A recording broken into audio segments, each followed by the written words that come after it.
Hey, LinkedIn, I was just on a call and was talking about this exact point. We were just talking about how for salespeople, for anybody who's doing B2B sales, today people are generally pretty unresponsive, and it takes a lot. It takes a lot. And there's two things, I've said this before, but I think there's two things related to making a decision that people have to go through.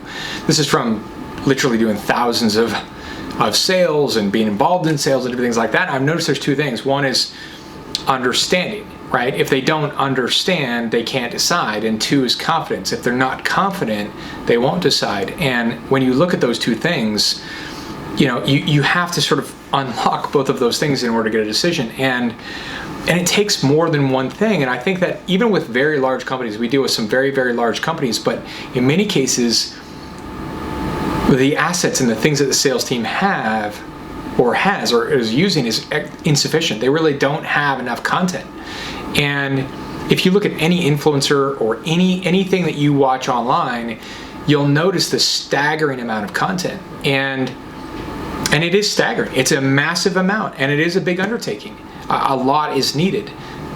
And when you look at sales, right? When you look at sales, and especially if it's a large sale, if it's an enterprise sale, if it's a big B2B sale, and there's stakeholders, a bunch of people involved, one simple thing, we just did this with one of our customers.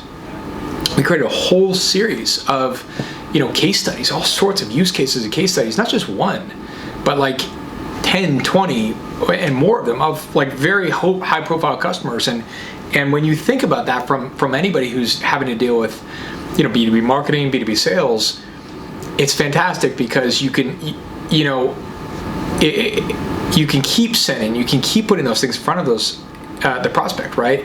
And it's like that saying, and I'm probably going to get it wrong here, but it's like with the Beatles, right? A million people can't be wrong, or with Elvis or whatever. I forget what it is, but you know what I'm saying? It's like if you're sending 10 or 20 case studies from high-profile brands or people who are singing praises and saying good things, and the sales team is using that, and it's authentic and it's done really well, like in a documentary style, and it's short and to the point and compelling, people can get a bunch of different angles. And as they keep seeing these different things, it starts to build confidence. It starts to hit, push people over the edge where they're like, you know what?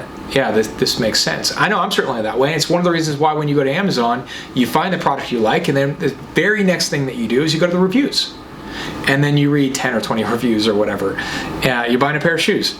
Then you go to the reviews. Find the shoe, look at the reviews, right? And it's kind of the same thing, and so when you're looking at your just from one component part of the sales process is like, do you have enough reviews? Do you have enough case studies? Do you have enough compelling content that will arm the sales team or marketing team to actually help push the deal over the edge and overcome that confidence step?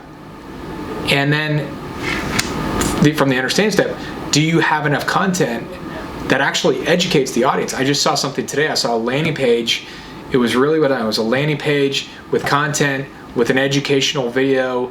It was done in sort of a cartoon comic book style, really classy though, like really well done, like sort of Spider-Man feel, that educated the audience on an exact thing. And I found it easy to watch because it was done in entertainment style. And so you also have to take the responsibility to actually educate the audience to make sure that they understand, what is this? What does it do? Does it solve my problem? And then beyond that, confidence to make sure that they're confident that you have what it takes to do it and solve the problem and handle something. Because ultimately, that's what most of the things, that's what buying and selling is. People are finding things that solve problems and fit solutions, And so today we live in a content world. It takes a lot of content to get there. It takes a lot of material to actually make that happen. So just look at it from a standpoint of like, you're going to have to map that content journey. You're going to have to really look at it, assume that you're not doing enough, and really look at the estimation of effort involved and what is enough, and what do we really need? Is it it's probably not 2 case studies, right? It's probably going to be more like 12 or more. And quite frankly, there is no finish line, right? Like it never stops. So you should ideally be creating every single month, and something new and something fresh and something to put out there and put in front of them. So anyway, hope that helps.